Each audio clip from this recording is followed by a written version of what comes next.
Osho. And the flowers showered. Talks on Zen. Discourse number 1. Given at the Osho Commune International, Pune, India.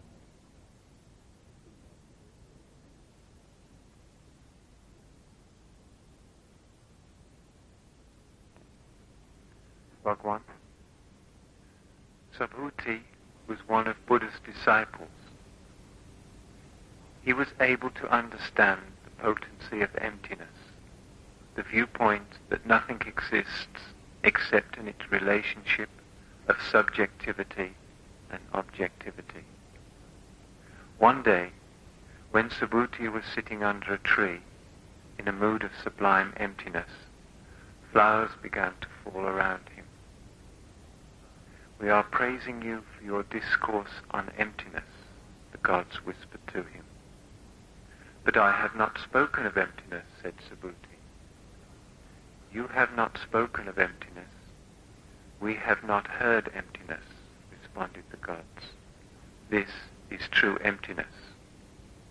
And blossoms showered upon Subhuti as rain.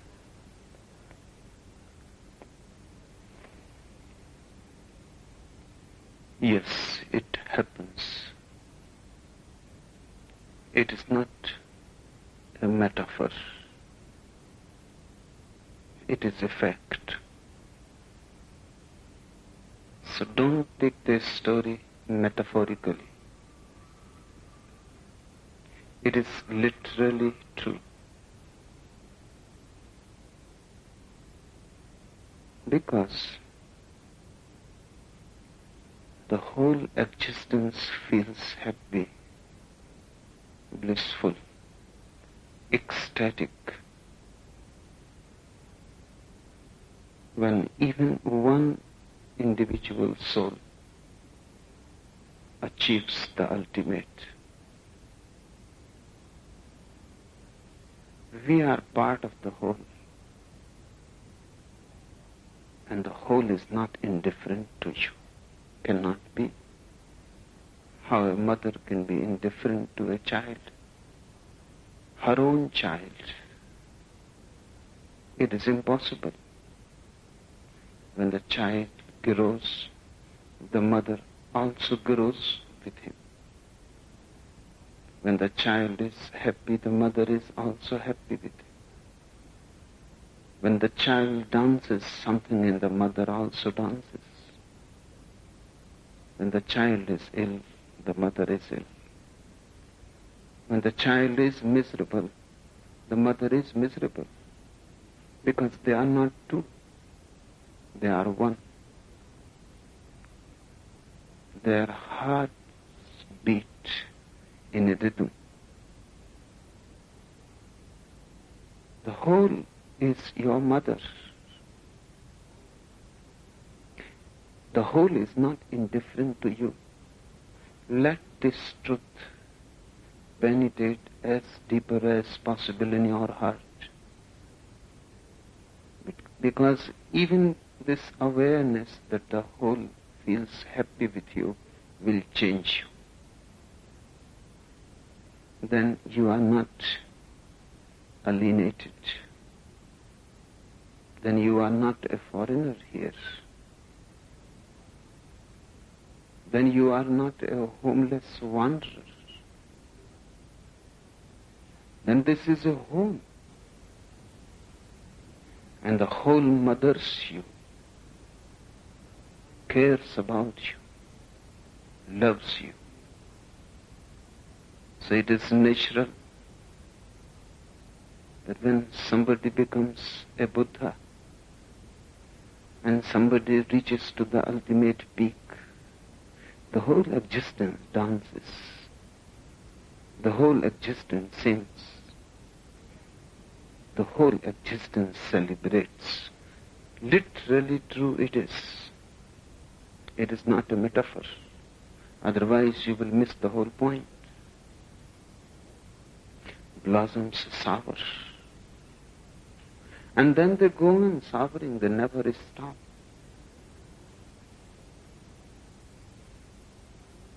The blossoms that soured for Buddha are still souring.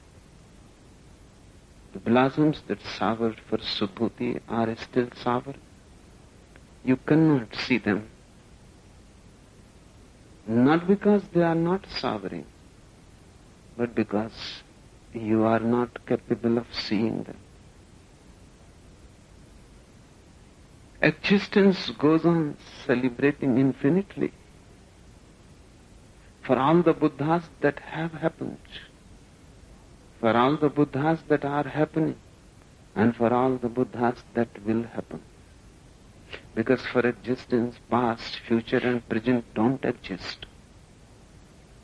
It is a continuity. It is eternity. Only the now exists. Infinite now. They are still souring, but you cannot see them. Unless they sour for you, you cannot see them. And once you see them souring for you, you will see them, they are being souring for every Buddha, for every enlightened soul. The first thing, existence cares what happens to you. Existence is continuously praying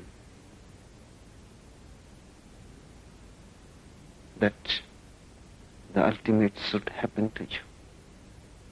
In fact, you are nothing but a hand extended by the whole to reach the ultimate.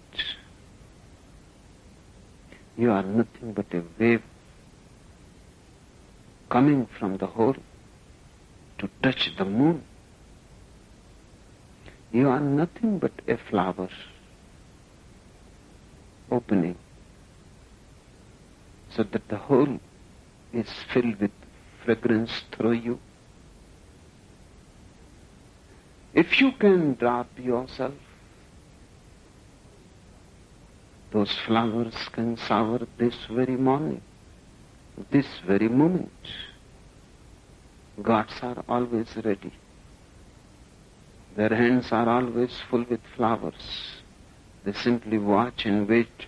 Whenever somebody becomes a subhuti, empty, whenever somebody is absent, suddenly the flowers start souring.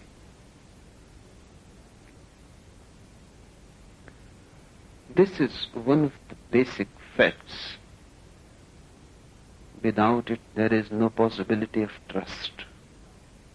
Without it, there is no possibility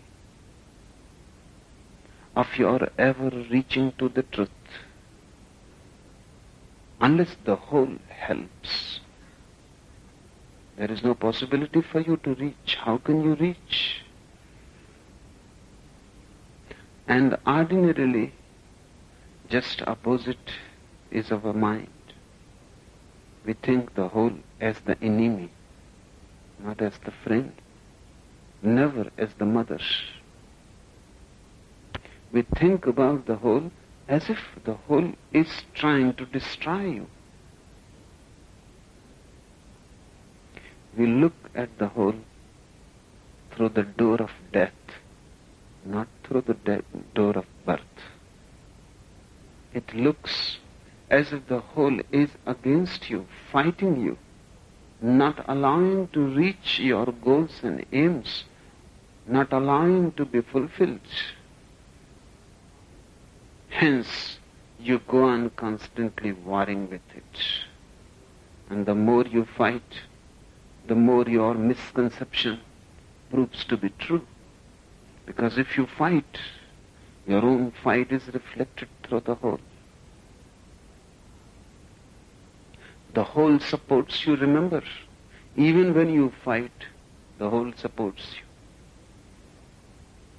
Even when you fight and you are wrong, the whole supports you. This is the second truth to be understood well. If you don't understand, it will be difficult for you to proceed further. Even if you fight with the whole supports you. because the whole cannot do anything else than support. If you go wrong, still the whole cares about you. Even if you go wrong, the whole moves with you. If a child goes wrong, the mother still cares. If the child becomes a thief and is ill, the mother will still care. She cannot give poison to the child.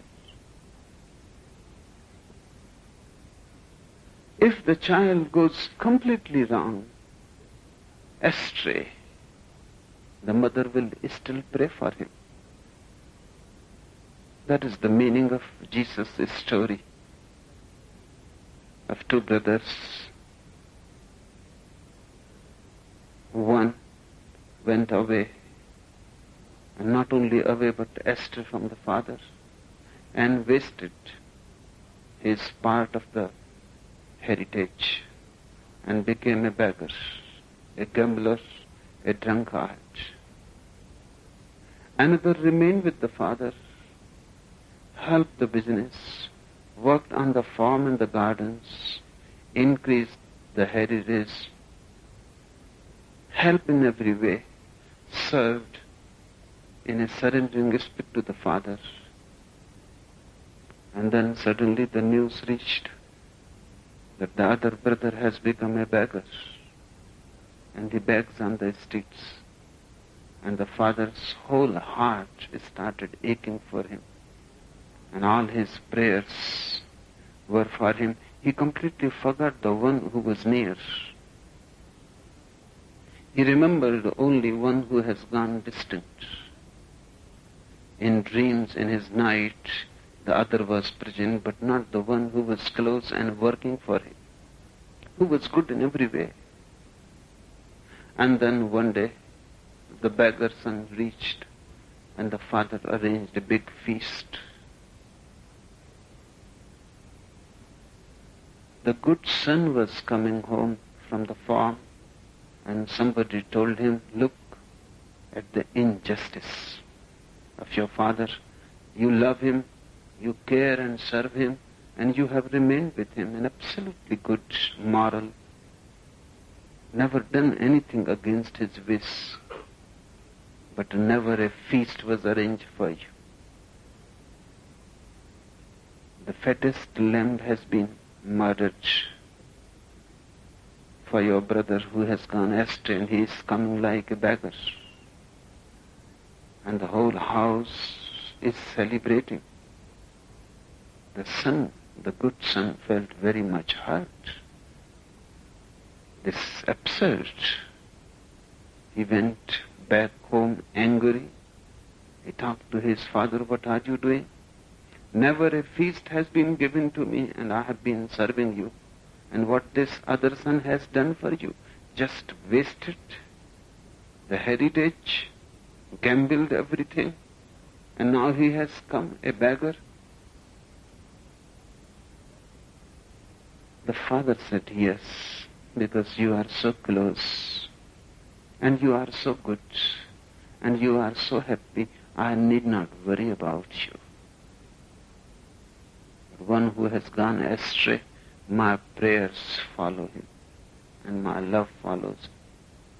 And Jesus used to tell this story again and again to his disciples, because he said, God can forget the saints. There is no need to remember them. But God cannot forget the sinners. If he is a father, and I tell you he is not a father, he is a mother. A father is not such a deep phenomenon as a mother. That's why Hindus call him the mother. God is mother, a mothering. And Jesus said, whenever it happens, if a shepherd is coming back home and the sheep is lost, he leaves all the sheep in the forest in the dark night and goes to search and seek for the last one. And when the last sheep is found, he carries the last sheep on his shoulders and he rejoices, and he comes home back, and he feels very happy because one who was lost has been found. Whenever it happens, we are all lost sheep. Whenever a sheep is found again, the shepherd rejoices, flowers start showering. Deities, gods, are not persons. In the East, they are natural forces. Everything has been personified just to give it a heart to it, a heartbeat, just to make it more caring. So Hindus, Buddhists, they have converted all the natural forces into gods, and they are right. When Subhuti attained to emptiness, gods started showering. And the meaning is very beautiful. The sun is a god for Hindus and Buddhists. The sky is a god.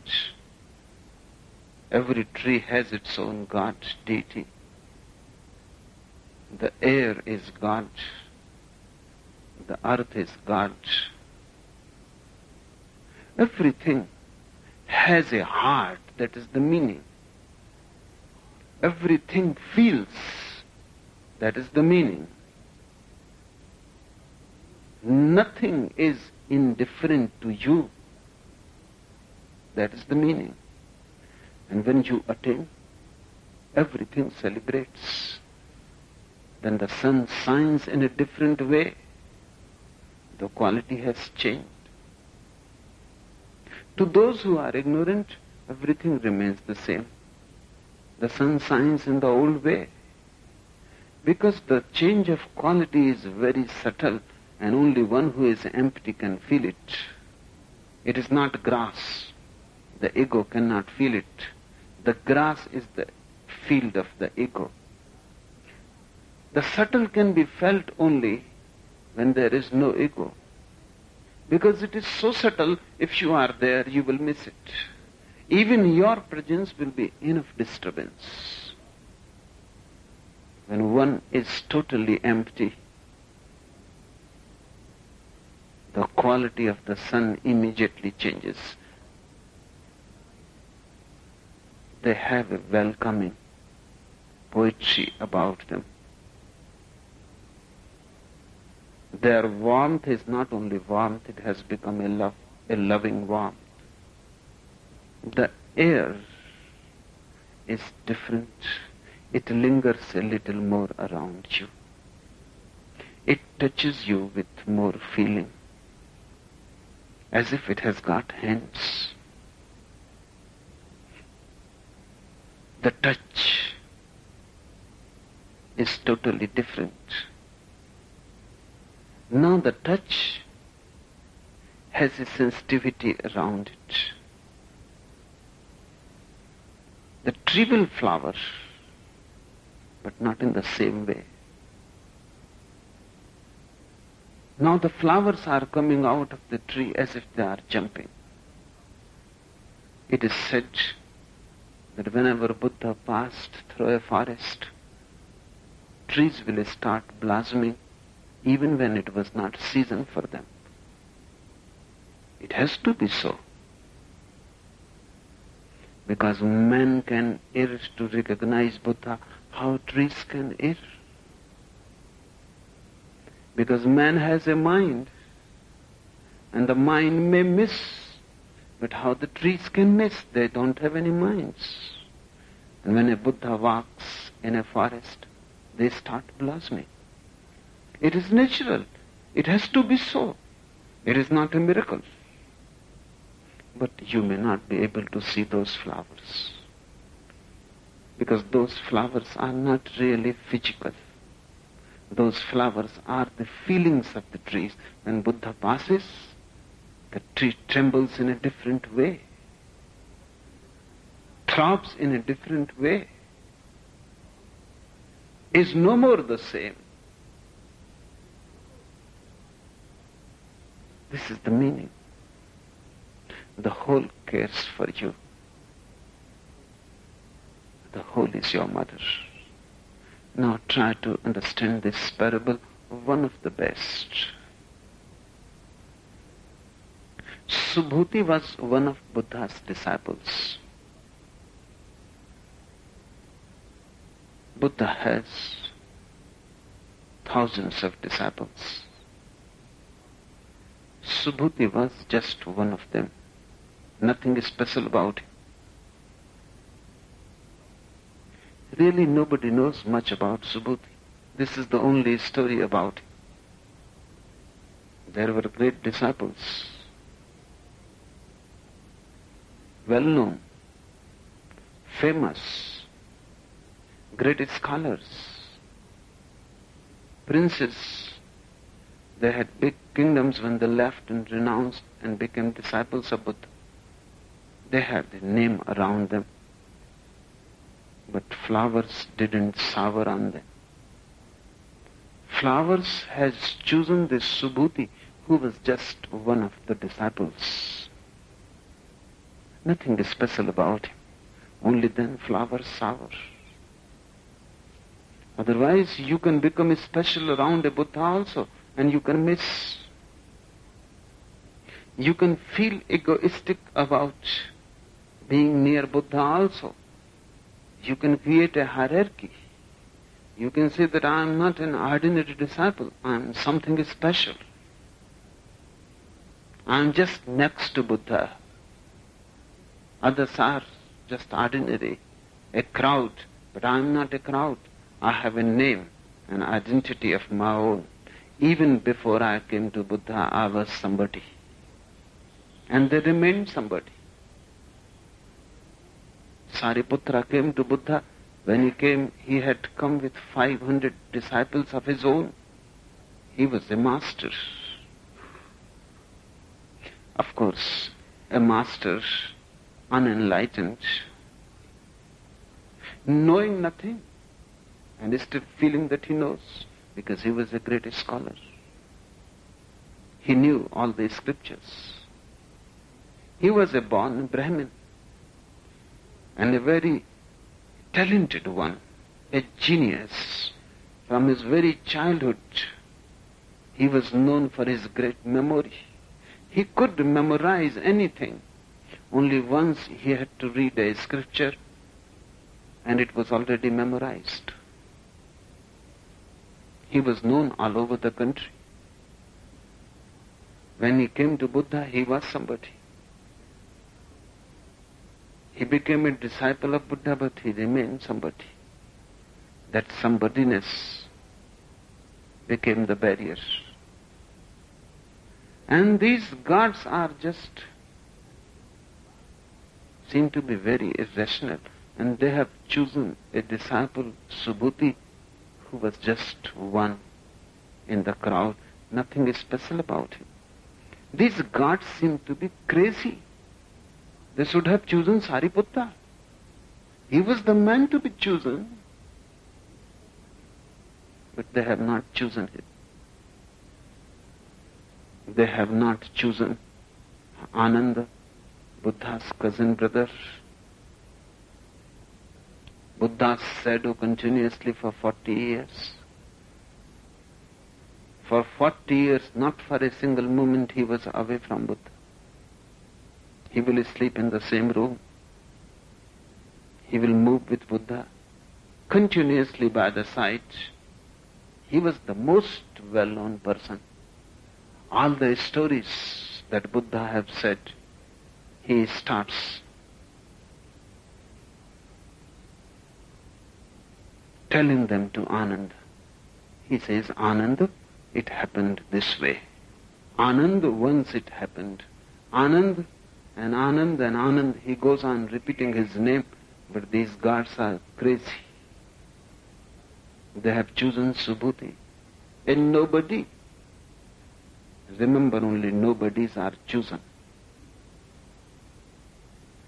Because if you are somebody in this world, you are nobody in the other world.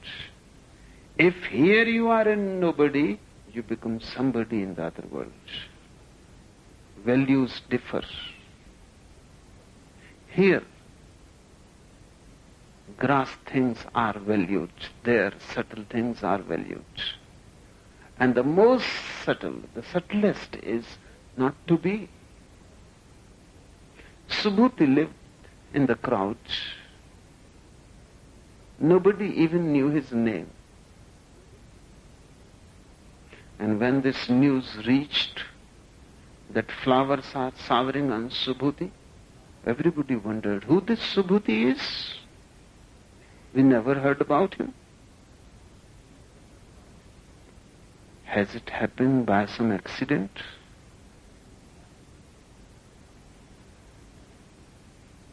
Has God chosen him wrongly?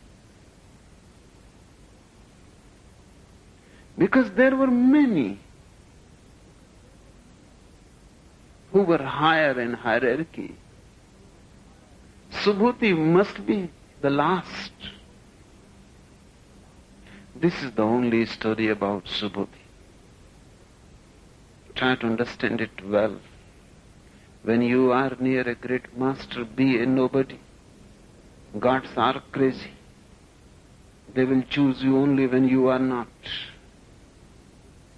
And if you try to be, the more you succeed in to be somebody, the more you will miss. This is what we are doing in the world, and this we start doing around the Buddha also. You crave for riches. Why? Because with riches you become someone. You crave for prestige and power. Why? Because with power and prestige you are not ordinary. You crave for learning, scholarship, knowledge. Why? Because with knowledge you have something to be proud of. But gods will not choose you that way. They have their own way of choosing. If you are yourself beating your drum too much, there is no need for gods to shower flowers on you. You are throwing flowers upon yourself. There is no need. When you stop being proud about anything, suddenly the whole existence starts being proud of you. Jesus says that those who are first in this world will be the last in the kingdom of my God, and those who are last will be the first. It happened that a very rich man died, and the same day a beggar in the town also died. The name of the beggar was Lazarus. The rich man went directly to the hell, and Lazarus directly to heaven. The rich man looked up and saw Lazarus sitting near God, and he cried from heaven that there seems that something has gone wrong. I should be there, and this beggar Lazarus should be here. And God laughed. And he said, those who are last should become the first, and those who are first should become the last. You have enjoyed being first enough, now let Lazarus enjoy it a little.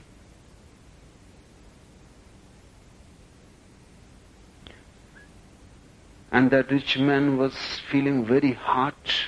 Of course, in hell, you don't have any air conditioning yet. Burning hot. He was feeling very thirsty and no water. So he again cried and said, God, please at least send Lazarus with a little water. I am feeling very thirsty. And God said, Lazarus was many times thirsty, just dying at your door, and you never gave him anything. He was dying hungry at your door. And there was every day a feast, and many were invited. And he was always chased away by our servants from the door, because guests were coming, powerful guests, politicians, diplomats, rich men, and a beggar standing there would look awkward. Your servants chased him, and he was hungry, and the people who were invited were not hungry. You never looked at Lazarus. Now it is impossible. And it is said Lazarus laughed. It became a deep story for many, many Christian mystics to ponder over. It became just like a Zen koan.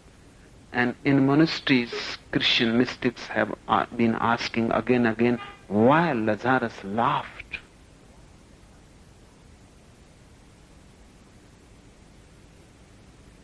He laughed at the absurdity of things. He never knew that a nobody like Lazarus will ever enter heaven. He could never believe that this has happened. And he could not believe the other thing also, that a rich man, the richest in the town, should go to the hell. He laughed. And Lazarus still laughs. And he will laugh when you will die also. If you are a somebody, he will laugh, because you will be thrown. If you are nobody, just ordinary, he will laugh, because you will be received. In this world, because egos exist, all valuations belong to the ego. In the other world, the other dimension, valuation belongs to egolessness. Hence, Buddha's emphasis on no selfness, anatta. He said, don't believe even that I am a soul, because that too can become a subtle ego. Don't say, aham brahmasmi, I am Brahma, I am the ultimate self. Don't say even that, because the I is very tricky. It can deceive you. It has deceived you for many, many lives. It can go on deceiving you. Simply say, I am not, and remain in that notness. Remain in that nothingness. Become empty of the self. One has to get rid of the self. Once the self is thrown away, nothing is lacking. You start overflowing and blossoms start falling on you. Subhuti was one of Buddha's disciples. Remember, one of. He was able to understand the potency of emptiness. He was just one in many. That's why he was able to understand the potency of emptiness. Nobody talked about him. Nobody knew about him. He walked, he followed Buddha on many, many paths, his travels. Nobody knew that he is also there. If he had died, nobody would have become aware. If he has escaped, nobody would have known, because nobody ever knew that Subhuti was there. He knew by and by, being nobody, he knew the potency of emptiness. What is the meaning of it? Because the more he became a non-entity, the more he felt that the Buddha is coming closer to him.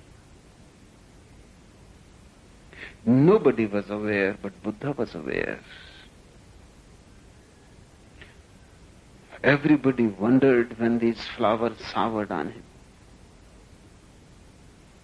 But it was not a surprise to Buddha. When it was reported to him that something has happened to Subhuti, Buddha said, I was waiting any moment it was going to happen. Because he has erased himself so much. Any day it was going to happen. There is no surprise in it for me.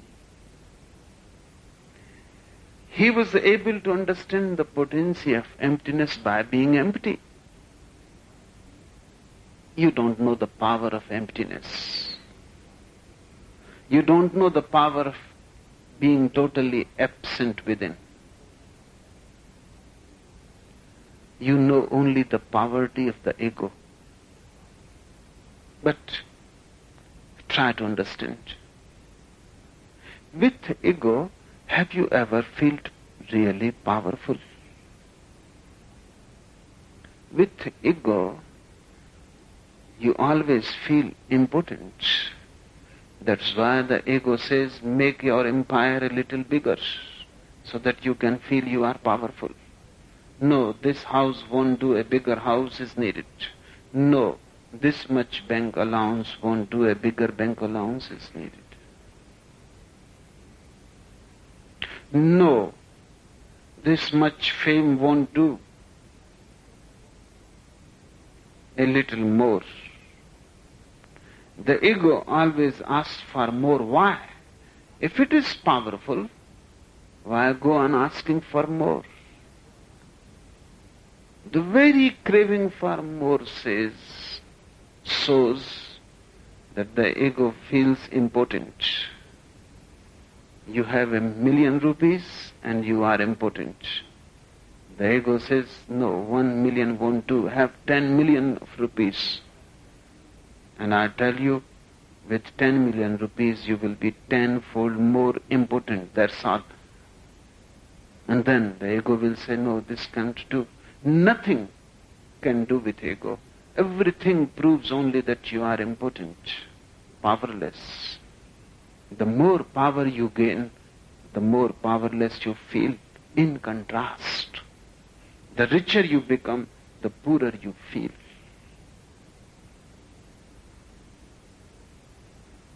The more healthy you are, the more afraid of death. More young, and the old age is coming nearer. The opposite is just around the corner. And if you have a little understanding, the opposite is just reaching you, around your neck. The more beautiful, the more you feel the inner ugliness. Ego has never felt powerful. It only dreams of power. It thinks of power. It contemplates about power. But those are simply dreams and nothing else. And dreams are there just to hide the impotence that is within you. But dreams cannot hide the reality. Whatsoever you do, from here or from there, from a loophole, again the reality comes in and shatters all dreams.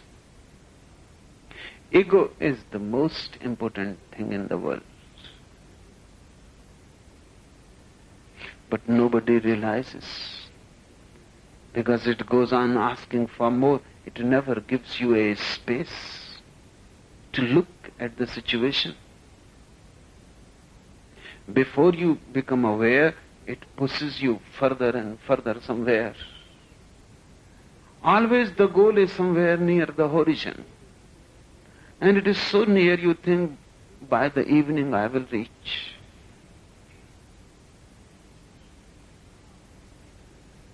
The evening never comes. The horizon remains always at the same distance. Horizon is an illusion. All the goals of ego are just illusions, but they give hope. And you go on feeling someday or other, I will become powerful. Right now you remain powerless, impotent, inferior, but in the future, in the hope, in the dream, you become powerful. You must be aware, many times just sitting on your chair, you start daydreaming.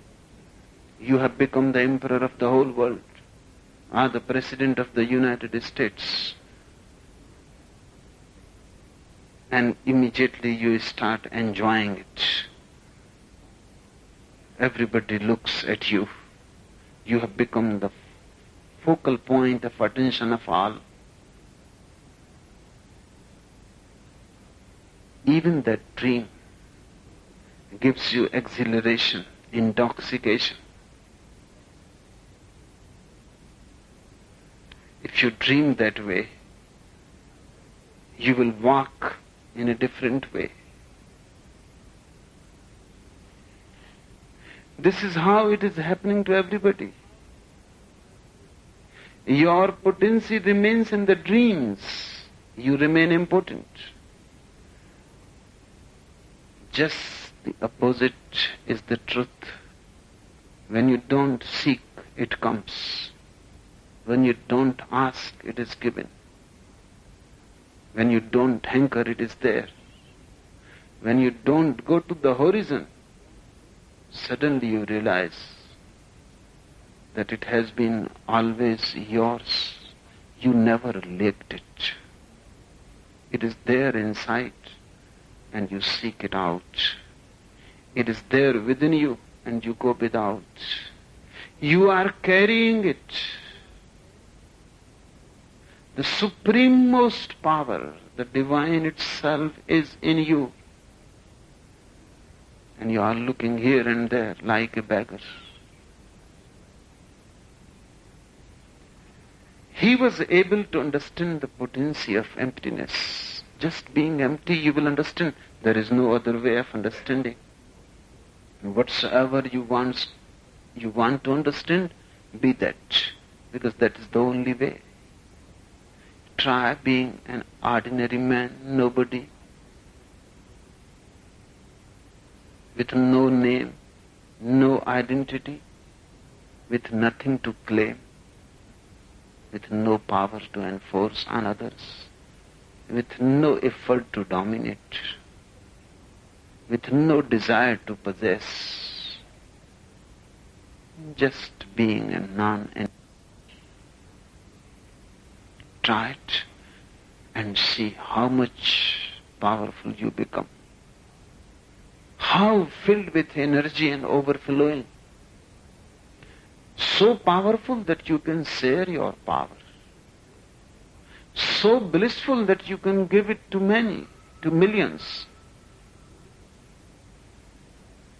And the more you give, the more you are enriched. The more you share, the more it grows. You become a flood. He was able to understand the potency of emptiness just by being nobody. The viewpoint that nothing exists except in its relationship of subjectivity and objectivity. This is one of the deepest meditations Buddha discovered. He says everything exists in relation. It is a relativity. It is not an absolute substantial thing. For example, you are poor. I am rich. Is it a substantial thing or only just a relationship? I may be poor in relation to somebody else, and you may be rich in relation to somebody else. Even a beggar can be rich in relation to another beggar. There are rich beggars and poor beggars. A rich man, in comparison to a richer man, is a poor man. You are poor. Is your poverty existential or just a relationship? It is a relative phenomenon. If there is nobody to be related to, who will be you? Poor man or a rich man? Think, suddenly the whole humanity disappears and you are left alone on the earth. Who will be you? Poor or rich? You will be simply you. Not rich, not poor. Because how to compare? There is no Rockefeller to compare. There is no beggar to compare. Will you be beautiful or ugly when you are alone? You will be neither. You will be simply you. Nothing to compare how you can be ugly or beautiful. So beauty and ugliness, richness and poverty, and all things, will you be wise or a fool? Foolish or wise? Neither. So Buddha says all these things exist in relationship. They are not existential. They are just concepts. And we are so much bothered about these things which are not. You are too much bothered if you are ugly. You are too much bothered if you are beautiful. The worry is created by something which is not. A relative thing is not. It is just a relationship. As if you have drawn a design in the sky. A flower of air. Even a bubble in water is more substantial than relativities.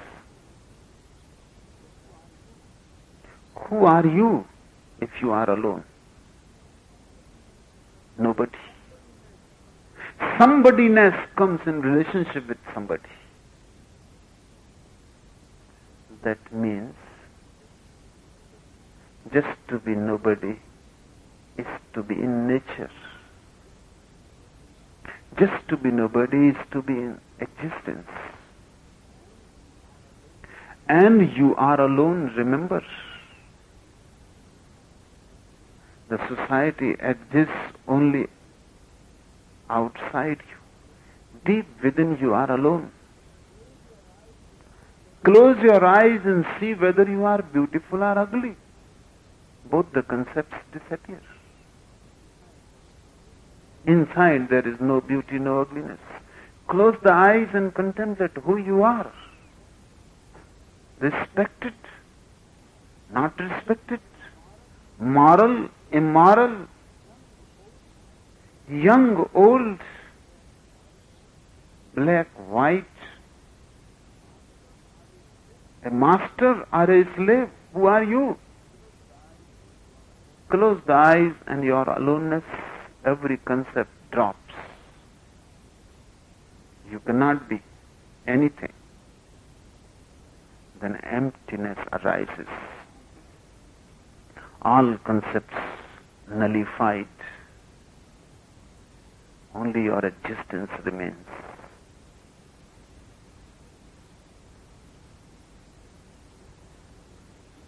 This is one of the deepest meditations Buddha discovered. To be nobody. And this has not to be forced. You are not to think that you are nobody. You have to realize, otherwise your nobodiness will be too heavy. You are not to think that you are nobody. You have to simply realize that all things that you think you are relative.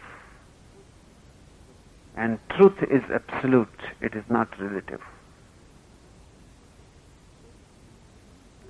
Truth is not relative. It does not depend on anything, it is simply there. So find out the truth within you and don't bother about relationships. They differ. Interpretations differ. And if interpretations change, you change. Something is in fashion. If you use it, you are modern, appreciate it. Something has gone out of fashion. If you use it, you are out of date. You are not respected. 50 years before, that was in fashion, and you would have been modern. 50 years later on, it may come again in fashion, and then again you will be modern. Right now you are out of date. But who you are, changing fashions, changing concepts, relativities. One of my friends, he was a communist, but a very rich man. And he never felt the contradiction. He was a bourgeois, well-fed, never worked by his hand. He had many servants. He belonged to an old royal family. And then he went to Russia in 1940. Came back and he told me that wherever I went, I started feeling guilty there. Because whenever I will shake hands with anybody, I could feel immediately that the other has felt that my hands don't carry any marks of a laborer. They are not proletarian. They are bourgeois, soft, feminine. And immediately the other person's face will change and he will leave the hand as if the man is untouchable. He told me in India, whenever I will shake hands with anybody, my hands are appreciated. They are beautiful, feminine, artistic. In Russia, I felt so guilty about my hands that even I started to think how to destroy their softness. So nobody looks at me as an exploiter, a bourgeois, a rich man, because labor has become a value. If you are a proletariat in Russia, you are somebody. If you are a rich man, you are a sinner. Anything is just a relative concept.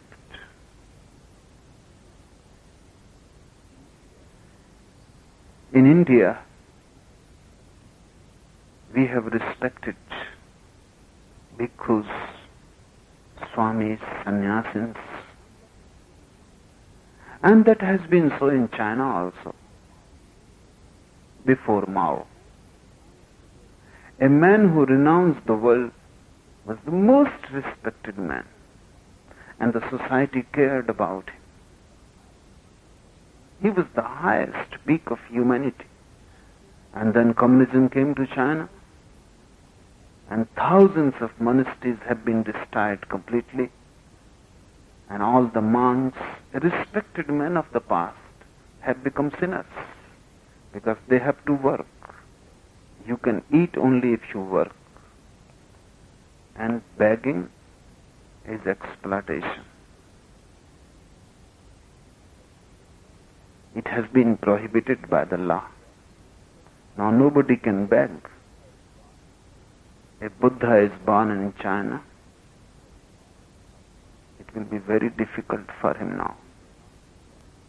He will not be allowed to beg. He will be thought an exploitator.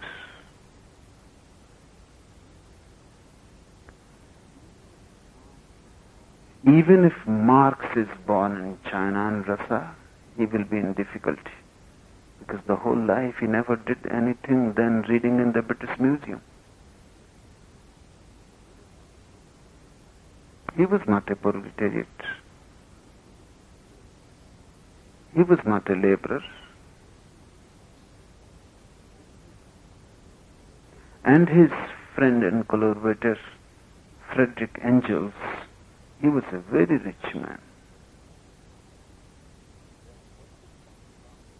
They are worshipped like gods. But if Friedrich Engels comes to visit Russia, he will be in difficulty. He never worked. He lived on others' labor. And he helped Marx. Without his help, Marx could not have written Das Kapital or Communist Manifesto.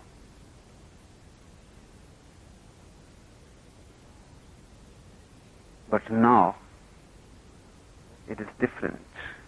In Russia, he will be in difficulty. The fashion has changed. Concepts change. Remember this, that which changes is relative, and that which remains unchanging is absolute, and your being is absolute. It is not part of relativity. The viewpoint that nothing exists except in its relationship of subjectivity and objectivity. If you understand this standpoint well, contemplate on it, meditate on it, suddenly you are illuminated within and you see that everything is empty. One day, when Subhuti was sitting under a tree, in a mood of sublime emptiness, remember the word sublime emptiness, because sometimes you also feel empty, but that is not sublime. Sometimes you also feel empty, but not ecstatic emptiness, a depression. A negative emptiness, not a positive emptiness. And this distinction has to be remembered. A negative emptiness means you are feeling a failure, not understanding. You have tried to achieve something in the world and you have not achieved. You feel empty because the thing you desired you couldn't get. The woman you wanted, you couldn't get, you feel empty. The man you were after escaped, you feel empty. The success that was in your dreams could not happen. You feel empty. This emptiness is negative. This is a sadness, a depression, a frustrated state of mind. If you are feeling that way empty, remember, flowers will not shower on you. Your emptiness is not real, not positive. You are still after things. That's why you are feeling empty. You are still after the ego. You wanted to be somebody and could not. It is a failure, not an understanding. So remember, if you renounce the world through a failure, it is not renunciation, it is not sannyas, it is not true. If you renounce the world through understanding, that is totally different. You don't renounce it as a sad effort. frustration within, failure all around. You don't do it like a suicide. Remember, if your sannyas is a suicide, then flowers will not shower on you. You are leaving. You must have heard Aesop's fable. A fox was passing, and there were grapes, but the vine was high on a tree. She tried and jumped, but they were beyond her reach. So she went away saying that they are not worth, they are not still sweet and ripe. They are sour. She couldn't reach. But it is difficult for the ego to realize that I am a failure. Rather than recognizing that I have failed, they were beyond my reach, the ego will say they were not worth. Your many sannyasins, so-called saints, are just like that Aesop's fox. They have renounced the world not because they understood the futility of it, but because they were failure and it was beyond their reach. And they are still filled with grudge and complaint. You go to them and they still will be against talking that the wealth is dirt. And what is a beautiful woman? Nothing but bones and blood. To whom they are trying to convince? They are trying to convince themselves the grapes are sour and bitter. Why talk about women when you have left the world? And why talk about wealth when you have not concerned about it? A deep concern still exists. You cannot accept the failure yet. An understanding has not arisen. Whenever you are against something, remember, understanding has not arisen, because in understanding, for and against both disappear. In understanding, you are not inimical to the world. In understanding, you are not condemning the world and the people there are. If you go on condemning, your condemnation shows that somewhere there is a wound and you are feeling jealous, because without jealousy there can be no condemnation. You condemn people because somehow, somewhere, unconsciously you feel they are enjoying and you have missed. You go on saying this world is just a dream. But if it is really a dream, then why insist that it is a dream? Nobody insists about dreams. In the morning you wake up and you know it is a dream, finished. You don't go telling people that whatsoever you are is a dream. Remember one trick of the mind. You try to convince people about something just to convince yourself. Because when the other feels convinced, you feel okay. If you go and talk to people that sex is sin, and they are convinced, or they cannot refute you, you come happy. You have convinced yourself.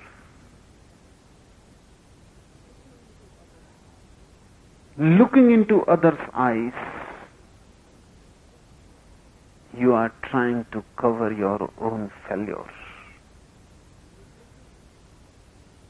Negative emptiness is useless. It is simply absence of something. Positive emptiness is presence of something, not absence. That's why positive emptiness becomes a power. Negative emptiness becomes a sad, depressed state of mind. You simply cave in yourself, that's all. Feeling a failure, feeling dejected, feeling everywhere the wall and you cannot cross, feeling impotent, you denounce, you condemn. But this is not a growth. This is a regression. And deep inside you cannot flower. Because only understanding flowers, never depression. And if you cannot flower, existence is not going to shower flowers on you. Existence simply responds you. Whatsoever you are, the existence gives you more of that. If you have many flowers within your being flowering, millions times more flowers will shower on you. If you have a deep depression, the existence helps that too. Million times more depression will come to you. Whatsoever you are will knock at your door. Whatsoever you are will be given to you more and more. So be careful and be alert. And remember, a sublime emptiness is a positive phenomenon. One is not a failure. One simply looks at the things and understands that dreams cannot be fulfilled. And then one never feels sad, one feels happy that I have come to this understanding, that dreams cannot be fulfilled. One never feels depressed, hopeless. One feels simply happy and blissful, because I have come to an understanding, now I will not try the impossible. Now I will not try the futile.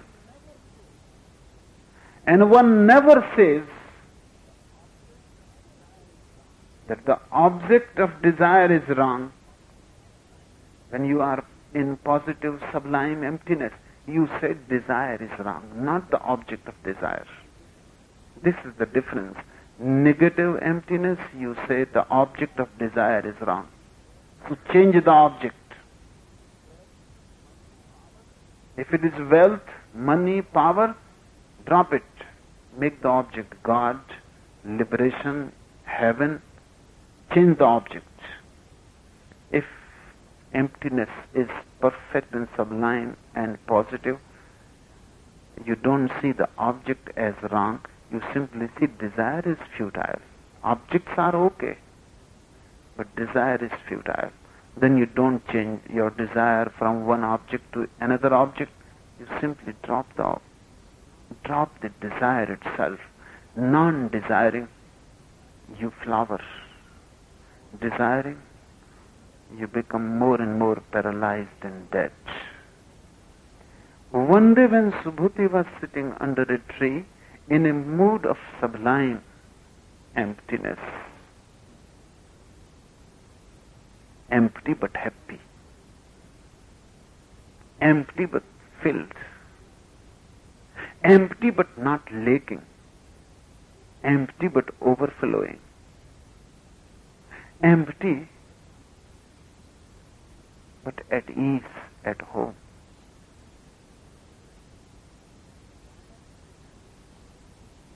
Flowers begin to fall around him. He was surprised because he was nobody. He never expected. If you expect, they never sour. If you don't expect, they sour. But then you are surprised. Why? Subhuti must have thought something has gone wrong. Souring on Subhuti, nobody, no one, and that too when he is empty. not even thinking of God, not even thinking of liberation, not even meditating, because when you are meditating, you are not empty. You are doing something and filled with your efforts. Not doing anything, Subhuti must have become alert that something has gone wrong. Gods have gone crazy. Why these flowers and there is not season? He must have looked at the tree. And he must have looked at himself again that on me flowers are souring. He could not believe. Remember, whenever the ultimate happens to you, you will be surprised.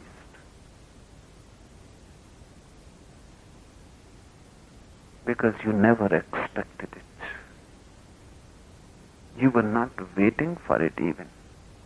You were not hoping.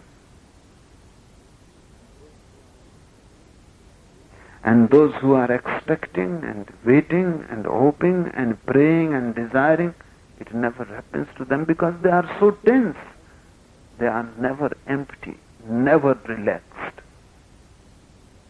The universe comes to you when you are relaxed, because then you are vulnerable, open, all doors open. From anywhere, God is welcome.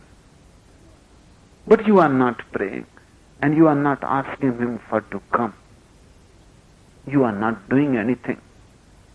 When you are not doing anything, just a mood of sublime emptiness, you become the temple and He comes.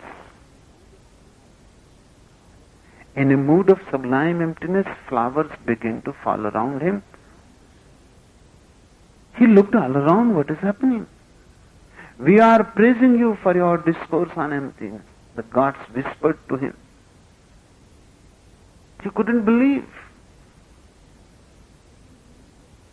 He was never expecting. He couldn't believe that he is worthy. Or he is capable. Or he has grown. We are praising you for your discourse on emptiness. The gods whispered to him. They have to whisper. They must have looked the amazed eyes of this Subhuti. Surprised. They said, we are praising you, don't get so much surprised and don't be so much amazed. Be at ease.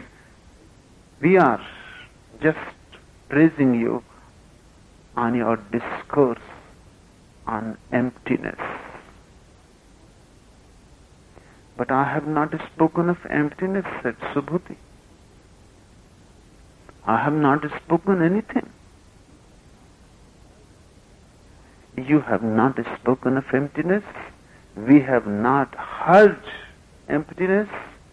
Responded the gods, this is true emptiness. And blossoms showered upon Subhuti as rain. Try to understand. They said, we are praising you for your discourse on emptiness. And he was not talking to anybody. There was nobody. He was not talking to himself because he was empty, not divided. He was not talking at all. He was simply there. Nothing was being done on his part. No clouds of thought were passing his mind. No feelings arising in his heart. He was simply as if not. He was simply empty. And the gods said, we are praising you on your discourse on emptiness. So he was surprised more. He said, what? I have not spoken of emptiness. I have not said anything. They said, you have not spoken and we have not heard. This is true emptiness. And you cannot discourse on emptiness. You can only be empty. That is the only discourse. everything else can be talked about. Everything else can become a sermon, an object of sermon.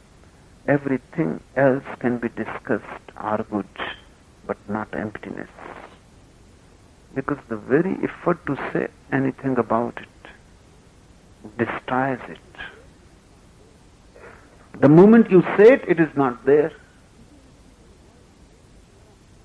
Even a single word is enough and the emptiness is lost.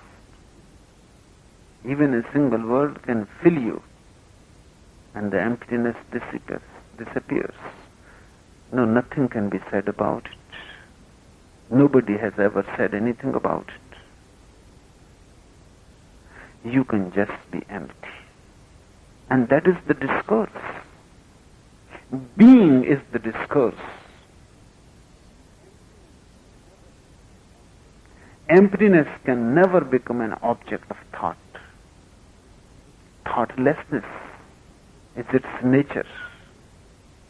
So God said, you have not said anything, and we have not heard. That is the beauty of it. That's why we are praising you. Rarely it happens that somebody is simply empty. This is true emptiness. And he was not even aware that is emptiness. Because if you are aware, something foreign has entered into it. You are divided. You are split. When one is really empty, there is nothing else than emptiness. Not even the awareness of emptiness. Not even the witness is there. One is perfectly alert. One is not asleep. But the witness is not there. It goes beyond witnessing. Because whenever you witness something, there is a slight tension inside. A subtle effort. And then emptiness is something else and you are something else. You witness it. You are not empty. Then emptiness is again just a thought in the mind. People come to me and they say that I have experienced one moment of emptiness. And I tell them, if you have experienced, then forget about it. Because who will experience it? The experiencer is enough a barrier. Who will experience it? Emptiness cannot be experienced. It is not an experience. Because the experiencer is not there. The experiencer and the experience have become one. It is an experiencing. Allow me to coin this word. It is an experiencing. It is a process, undivided. Both the poles have disappeared. Both the banks have disappeared, all the river edges. You cannot say, I experienced, because you were not there. How can you experience it? And once you enter it, you cannot make it a past experience. You cannot say, I experienced. Then it becomes a past memory. No, emptiness can never become a memory. Because emptiness can never leave a trace. It cannot leave any footprints. How emptiness can become a past memory? How can you say, I experience? It is always in the now. So it is experiencing. It is neither past nor future. It is always an ongoing process. Once you enter, you have entered.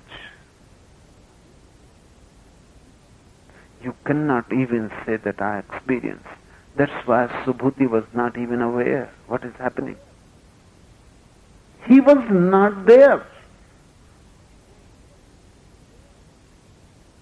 any distinction between him and the universe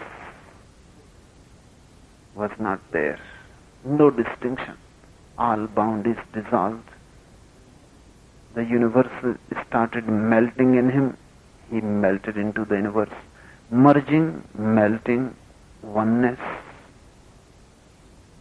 And the God said, this is true emptiness, and blossoms showered upon Subhuti as rain. This last line has to be understood very, very carefully.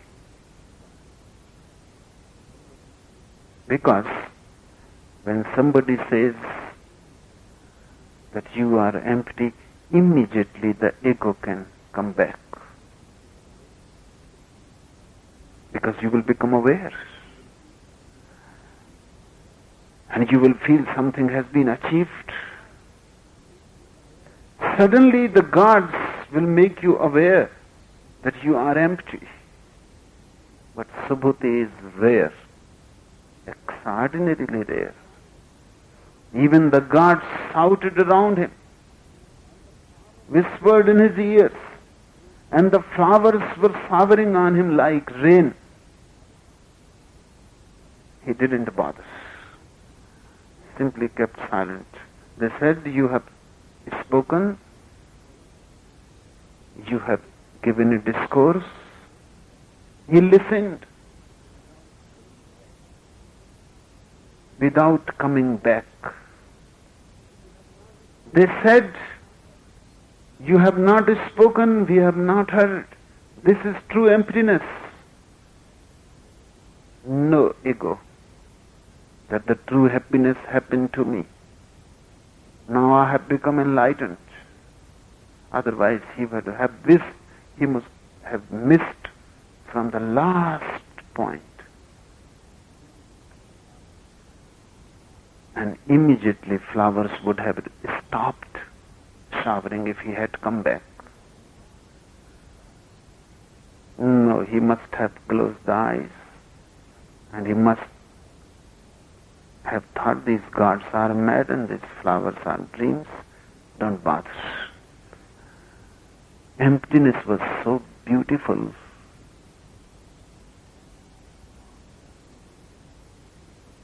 That now nothing can be more beautiful than that. He simply remained in his sublime emptiness. That's why, and blossoms showered upon Subhuti as rain. Now they were not falling few here and few there. No, they were showering. Like rain. This is the only story about Subhuti. Nothing is said about him anymore. Nowhere he is mentioned again. But I tell you, the flowers are still showering. Subhuti is no more under any tree. Because when one becomes really totally empty, one dissolves into the universe. But the universe still celebrates him. The flowers go on showering. But you will be able to know them only when they shower for you. When God knocks at your door, only then you know that God is never before. All arguments are futile. All discourses not to the point. Unless God knocks at your door. Unless it happens to you, nothing can become a conviction. I say about Subhuti because this happened to me, and this is not a literal thing, and this is not a metaphor. It is literal. I had read about Subhuti before, but I thought that it is a metaphor. Beautiful, poetic. I had never even a slight notion that this happens actually. I had never thought that this is a realistic phenomena, a real thing that happens. But now I tell you it happens. It happened to me. It can happen to you. But a sublime emptiness is needed. And never be confused.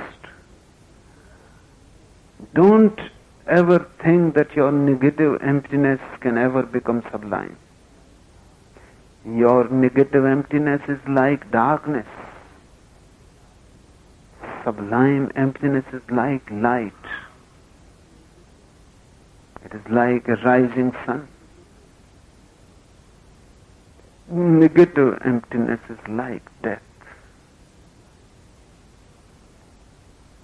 Sublime emptiness is like life, eternal life. It is blissful. Allow that mood to penetrate in you deeper and deeper.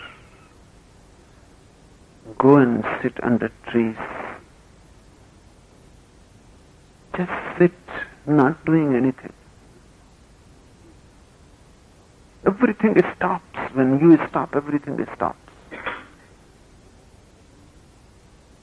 Time will not be moving. As if suddenly the world has come to a peak and there is no movement. But don't bring the idea that now I am empty. Otherwise you will miss. And even gods start showering flowers on you, don't pay much attention. And now you know the story. Don't even ask why.